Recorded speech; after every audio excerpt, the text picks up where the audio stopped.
Okay, so some of you may have seen the video I posted earlier.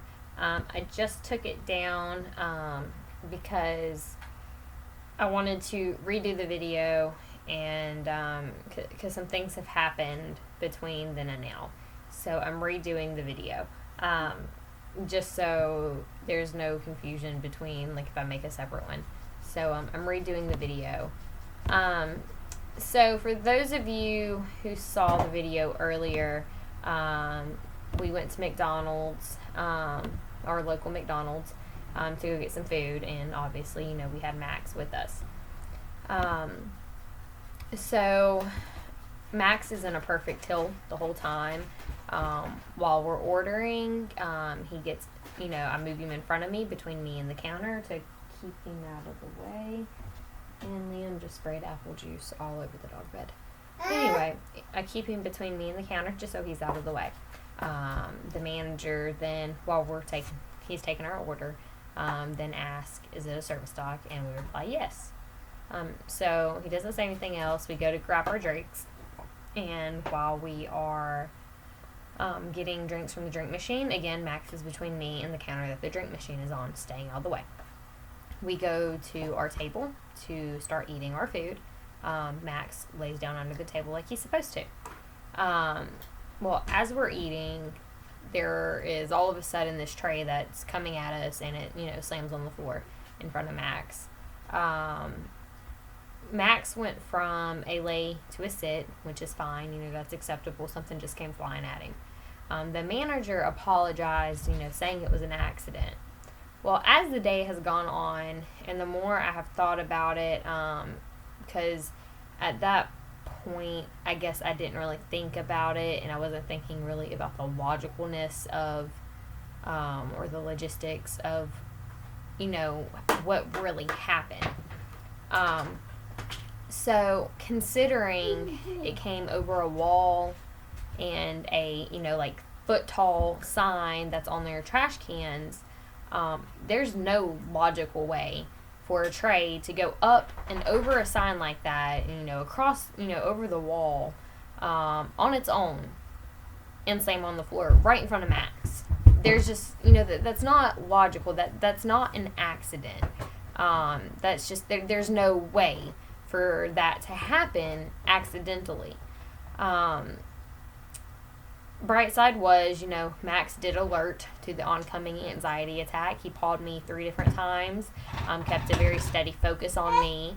Chase was asking if I was okay. I was, at first I was like, I think I might be. And then, Max kept alerting, and we realized, okay, because, the last alert he did was kind of when the anxiety started kicking in. And, when I started really noticing it, I guess. So we went ahead and got up and left. After we got outside, by the time we got the car, I got Liam and Max, all of them in the car. I was starting to calm down. I think the anxiety attack was just from still being, what happened, still being in there. The guy was still watching us. It was the manager that was there. So the manager's still watching us. And so I think all of that was kind of, of course, it's going to cause some anxiety, and then if you already have problems with it, it's going to make it worse. But luckily, with Max alerting and us going ahead and leaving, it did not get bad enough that I passed out. Either way, it is not anyone's place to try and test a dog, any dog. Fake service dog, real service dog, it doesn't matter. It is not their place to test them to see if they will react. It's not appropriate. I understand, there's a lot of people that try to put off fake service dogs. I completely get that. But throwing a tray at someone or at someone's service dog, that is not how you do it. If he wanted to know more, he could have asked, more questions. And, by ADA laws, you can ask, is this a service dog required for disability? And what task is it trained to perform? I will then, in return, tell you, yes, he is a service dog. Depending on my mood, I may give you the elaborate answer, or I may give you a simple answer. Simple answer being he's a medical alert, psychiatric alert. Medical alert being that I pass out, the psychiatric alert being that, the anxiety attacks and things like that. Yeah, I might give you the complex answer, depending on my mood, depending on how much, if you're wanting to learn.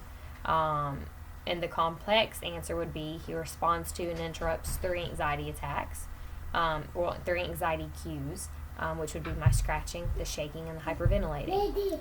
He blocks, meaning he keeps himself between me and other people to kind of give us space. Get your butt down.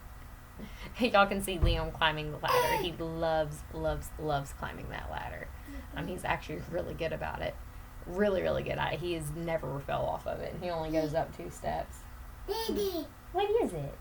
Hey, come here. Can you get down? Can you get down?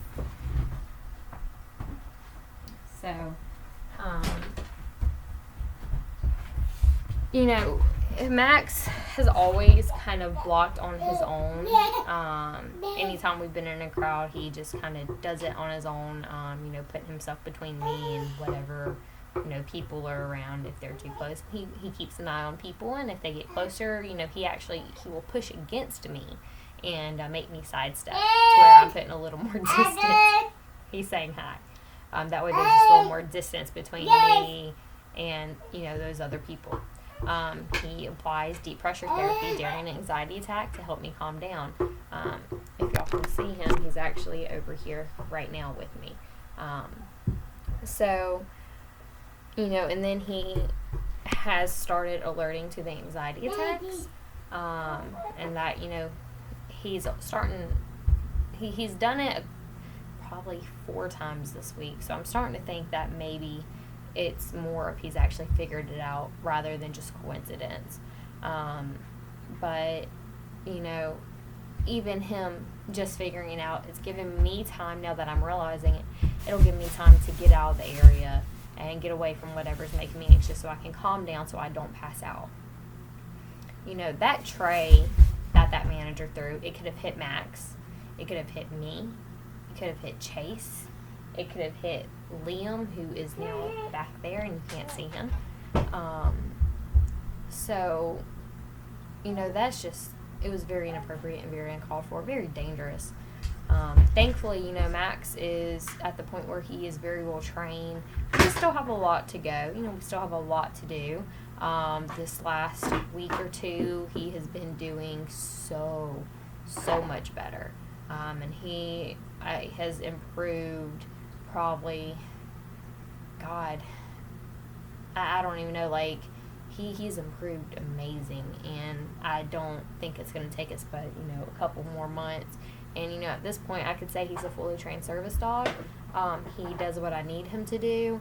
But, I still want to make sure everything is absolutely perfect, and I still have other things that I want him to learn. So we're still going to kind of go, with he's still in training, because I do have more things I want him to learn. It didn't affect Max like it affected me. So, it wasn't a big deal with Max, but it was with me. I get people bring their pet places, trying to pass them off as service dogs. I get that. I completely get that. Believe me. We've encountered some that have been barking and, just doing things that they shouldn't be doing. I get it. But when the dog is obviously, well trained, it's listening, it's not doing anything wrong, do not take it upon yourself to test them. Let alone have the audacity to throw something at them. That is an interference with a service dog. And that, if I'm not mistaken, is a federal offense. I reported it to corporate, and at this point, I probably will be making a police report. And in my earlier video, I said I wasn't going to report it or anything like that. But, then the more and more I thought about it, I realized I needed to report it. And I may very well be making a police report. I've also contacted our local news station, trying to see if, we can cover the story about what happened. And hopefully I'll hear back from them probably tomorrow. But,